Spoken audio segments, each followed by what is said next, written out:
What's up, guys? Welcome to G Whiskey. My name is Jeff. This is a channel where I offer my thoughts and opinions on a specific whiskey, and every once in a while throw in other whiskey-related content. Today, we're doing a video as part of my end-of-year wrap-up. It's G Whiskey Awards season, and I'm looking back on 2022 and thinking about some of the best whiskeys I tried this year.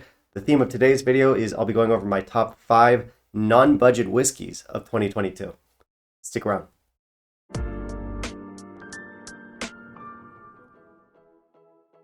All right, so before we jump in, I do want to clarify something. I chose the word non-budget for the title, not because I want to list off a bunch of very expensive whiskeys for you guys. Of course, that's not the case. I just didn't want to impose any price constraints on my choices for this list. They are all above what I would consider to be entry-level prices, but obviously I think they're all delicious whiskeys and they're worth checking out. So basically, it's 5 great whiskeys with no price constraints. Also, you guys know that I've got to have a mystery pour in my glass anytime I'm doing a list. Make sure you stick around after the list. I'll let you know what's in there.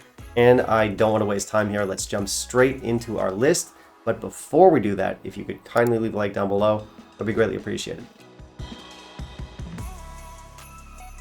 At the bottom of our list, at number 5, we've got a whiskey that I reviewed ages ago and I really loved it. It's from a brand that's not really that well known outside of whiskey circles, but those who know about it do tend to really like it. It's a brand that I love. This is the Longrow 18. Now, I'll be honest, I'm not sure how wide the distribution is, but I do know it's available in a few markets and it is relatively affordable for an 18-year-old. Now, I will admit this whiskey is a bit of a chameleon in the sense that it hits differently in different moods, but it's got a great house style with a lot of nuance to it. So if you're looking for something with like big sherry or big peat or a lot of drama, you're not going to find any of that here. This is a calmer profile, but I think it's just beautiful. So at number 5, Longrow 18. Coming in at number 4, this is a whiskey from a brand that's been picking up a whole lot of steam over the last 1 or 2 years. People really love them, but for good reason. It's a great whiskey. The one I've got here is the Arran AD. I realize it's the cask strength expression that's making all the noise this year, making a lot of waves in the whiskey industry. Everyone's talking about it. I've got it. It's a really good whiskey. I will be reviewing it at some point.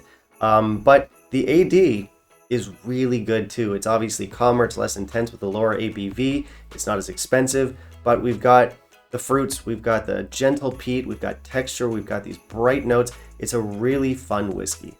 Also, I'm always a sucker for these big coastal flavors. This one has them in spades.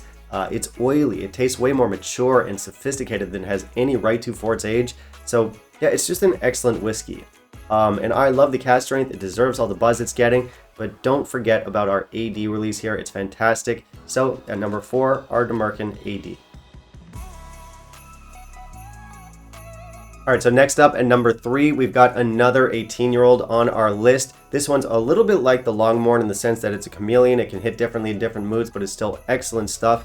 Really enjoy this bottle. This is the Knockdhu 18.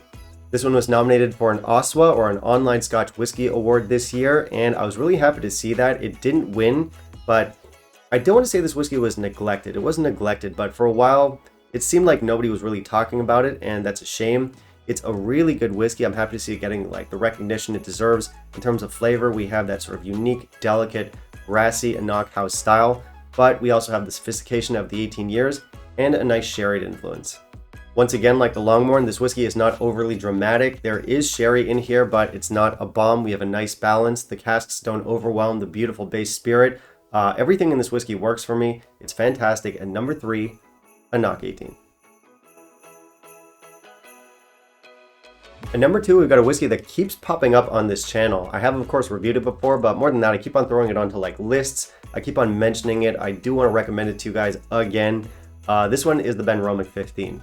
This one's going to be gentler and more delicate than the Benromachs you're used to. So if you drink Benromach for those kind of like farmy notes that are reminiscent of Campbelltown flavors, this one doesn't really do that. This one is a much prettier Benromach.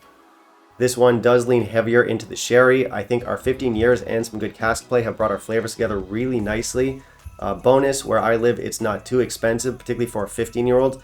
Yes, it is a 43% whiskey, and that's going to bother some of you. It usually would bother me, but for this one, I'll give it a pass because I like it that much.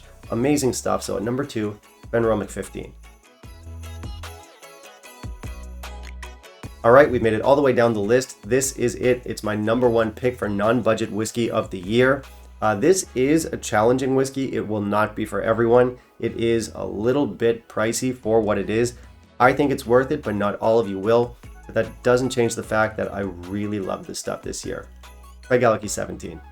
As I said, this one is pricey, so if value is of paramount importance to you, then definitely pick up the 13 first. The 13 is amazing. It's almost comparable in terms of quality, and it's much cheaper. So it is a much better value prospect. I do admit that.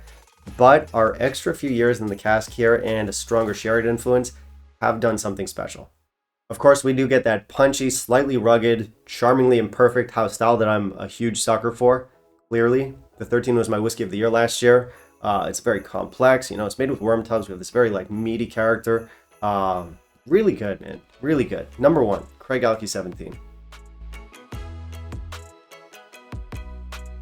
All right, so that was it, guys. That was the list. And, it's been a hell of a year for whiskey. We've all seen some really dramatic price hikes over the last year, which obviously sucks. So I admit I've been drinking less non-budget whiskeys this year, but I still think I found some bangers there, and I hope you agree.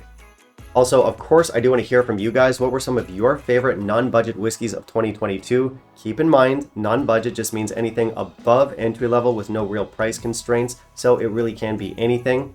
Also, you can react to my list. Am I a crazy person? Have I lost it? Do you agree with some of those picks?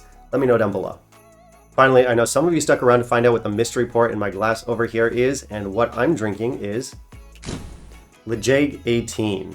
Now, this one was my number 1 pick last year in 2021 for non-budget whiskey of the year, and honestly, it might have won again this year. Of course, I don't want to keep repeating myself, so I did omit it from the list, but it could have. It's yumsies. Yumsies. Why am I talking like a toddler? It's really good.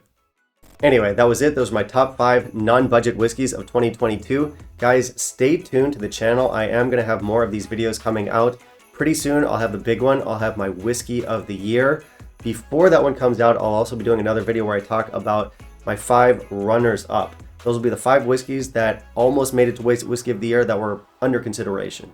And then, of course, after that, I will have my whiskey of the year video. It's going to be a controversial one this year. I can't wait to share it with you guys. So again, stay tuned.